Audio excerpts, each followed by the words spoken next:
Buongiorno, everyone. Hope everyone's having a great day. Thank you for having me here. I come from San Francisco, and it's a pleasure to spend some time with you all here in Milan. My name is Kevin. I'm the founder and chief investment officer at Mangusta Capital. We're an early-stage VC fund focused on investing in AI startups that make an impact in the world across many different industries. Just a little bit about me first. I grew up in Silicon Valley. I'm the son of two Chinese immigrants who started out being engineers in the great city of Cupertino, which, as many of you may know, is where this giant circular spaceship sits, which is the headquarters of Apple. I grew up in Silicon Valley, fascinated by everything that was happening, which sparked my interest in innovation, entrepreneurship, and technology.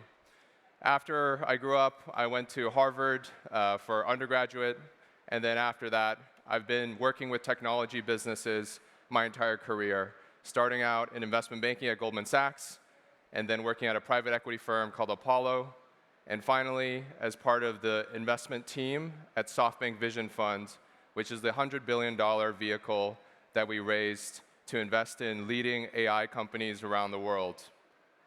Over that time, as a founding member of the SoftBank Vision Fund, I was able to really see and work alongside one of the most visionary investors, entrepreneurs in the world, Masayoshi-san, who is our founder and CEO. I was able to invest in leading companies around the world across e-commerce, like ShipBob, Flexport, which is the world's largest digital freight forwarder, and Wiz, which is the largest private cybersecurity company in the world. It was acquired by Google not more than a month ago for the largest acquisition Google has ever made in its history for $33 billion. Over that period of time, I learned a lot, built a great track record, and that's how we launched Mangusta Capital today, which I'll talk about in a little bit as well. But today I'm going to talk to you about navigating the AI hype and what it means to really uncover real value in today's ecosystem. Because if you're like me, you're seeing headlines every single day. Every single day, every single week, there's so many new and interesting developments that are happening in AI. And it's hard to really differentiate what is hype and what is substance, what is fluff and what is real value. And so just a few of the headlines that you've probably seen out there already today.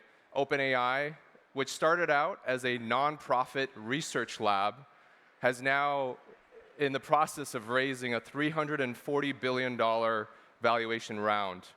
That's nearly a third of $1 trillion in valuation in a very few short amount of years that it's been around.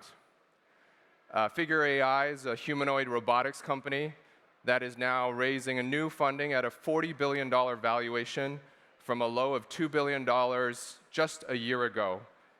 And so that's a 20x return, supposedly, in literally 1 year. And even Elon Musk's AI companies, like xAI, have to get their own version of Italian sparkling water. So they need wastewater treatment plants in order to secure and manage their supercomputers. And let's not forget, Disney is also using AI through NVIDIA and Google DeepMind to power their robots. And so even Disney needs AI in their cartoons. And so with all these headlines, there's also negativity, right? DeepSeek, as I'm sure many of you have heard, is a Chinese AI model provider that has sparked an AI sell-off not too long ago that wiped out billions of dollars from the market cap of companies like NVIDIA as well. And AI investment continues surging forward in spite of all these things that are happening. $200 billion is expected to be invested by Goldman Sachs in AI this year in 2025. So the industry continues to grow very, very rapidly. And so with all this that's happening, I think it's helpful to take a look back in history, because this is not the first time that we've actually had a race for AI. If you look at all the largest companies out there in the tech space, from Amazon to Google to Microsoft to Apple to Meta, they've been investing in AI for actually over 15 years. And so I think if we take a look back and take a step back into history, that's where I want to really bring you guys up to where we think about value in AI and how we think about investing in this crazy, crazy world that we're in today.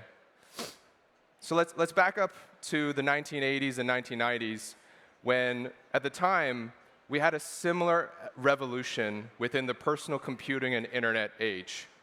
During that time, the largest companies that were getting all this hype were hardware and infrastructure businesses, building electronics and the computing infrastructure that powered the revolution for the internet and personal computing devices, like HP, IBM, Cisco systems.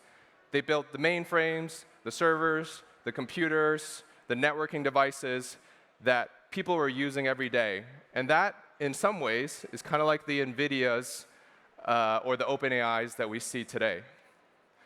But over time, they become commoditized because other new entrants came in, competition increased, and people started to use replaceable products. And so as that competition intensified, pricing came down, and therefore margins came down. And these businesses are not as valuable as the large other businesses that we see today, like Google, Microsoft, Amazon. They've transformed the way that we fundamentally interact with technology, and they're software and application businesses. They're not hardware and infrastructure businesses. Google, as you know, has transformed the way that we search for information and the way that we monetize attention. Microsoft has changed the way that we fundamentally operate and interact with our devices with an operating system. And Amazon has fundamentally changed the way that we do e-commerce and cloud infrastructure. And so these are all trillion-dollar businesses today that have sustained themselves into the AI revolution from the 80s and 90s. And that's why we believe software is really eating the world, as Mark Andreessen has said before. We think that software and applications are truly the way to build a defensible, data-driven business. And specifically, vertical software. Over the last 10 years, vertical software has been a category that we believe is underrated and underappreciated. Across these 20 public companies that you see today, they've generated $340 billion of market capitalization value in the public markets. They've received over $20 billion of venture capital funding. And some of these names you may have heard of, but many of them you may have not. And they're industry leaders in the software products and services that they provide across healthcare, across supply chains, across fintech, across e-commerce. And just a few specific examples that you may have heard of in the last year or two. ServiceTitan IPO'd last year at a $9 billion valuation. It is the leading software business for tradespeople. That's electricians, plumbers, gardeners, and they provide the best digital software for those tradespeople to manage their businesses more effectively. They generated a 60 times returns for their early investors, venture capital investors, as of their IPO. Toast is a restaurant software business that provides digital infrastructure, software, and hardware for restaurant businesses across the world. Every time you touch your credit card to a POS system in the US, you are likely using Toast software.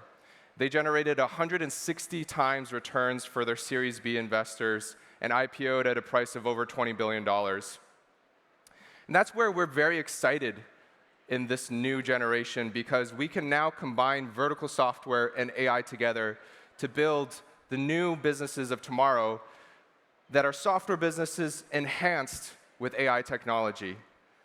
What does this look like?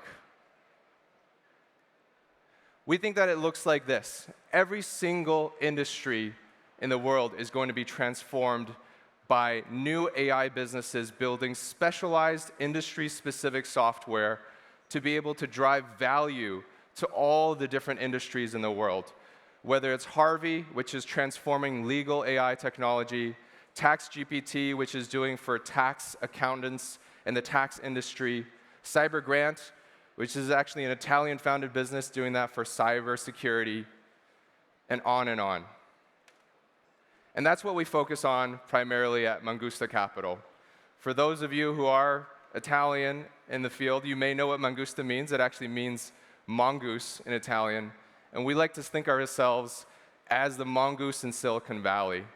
We come from a unique heritage as one of the largest funds that's backed by the Del Vecchio family office, which is the powerhouse behind Luxottica, the world's largest maker and distributor of eyewear. And we're proud to be able to claim that we want to be the #1 application layer AI fund in the world. So we are exclusively focused on the thesis that I've talked about, which is really building a platform that's enhanced by AI native investing experience by a global team of 14 investors across San Francisco to Milan to Miami to New York, leveraging the family offices that we work with and Luxottica's ecosystem to drive value and make real changes in industries that have never been made before, and providing connectivity through our strategic network to advisors, venture partners, and other co-investors in Silicon Valley, as well as Europe, to be able to drive value to all these industries.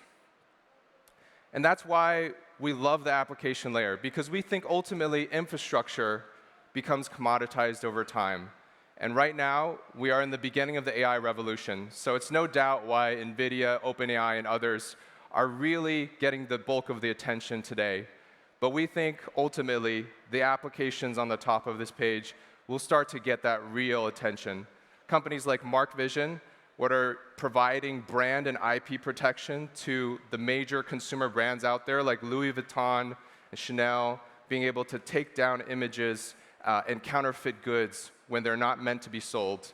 TaxGPT, which is providing AI Copilot for tax accountants to be able to build and improve the productivity of those tax accountants.